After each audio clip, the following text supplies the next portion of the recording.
Atensyon po sa lahat ng nag-apply ng UMID ID covered member applicant from mid-August 2017 until December 2020 ay maaari nyo na pong makuha ang inyong SSS UMID ID card kung saan kayo nag-apply ng inyong SSS UMID ID card. At tandaan, applicant from mid-August 2017 and December 2020 lamang ang pwedeng makukuha sa SSS branch. Then, yung mga unclaimed UMID ID cards at RTS return to sender by PhilPost.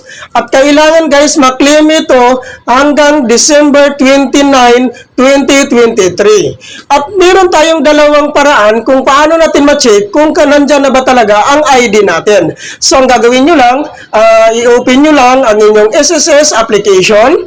Then, i-type nyo lang, maglalagin lang kayo doon. Then, i-check nyo dito sa members info kung talagang available na ang inyong SSS UMID ID card. Pag na-click nyo na ang members info, sa baba guys, makikita nyo ang UMID ID details. So, ngayon i-click nyo yan kung available na. So, ang pangalawa, dito na naman tayo sa ating mobile phone. So, ngayon, pag once pagpunta nyo sa SSS app, so i-click nyo lang yung profile nyo, so makikita nyo ang ID details. So, likewise lang din siya sa computer guys.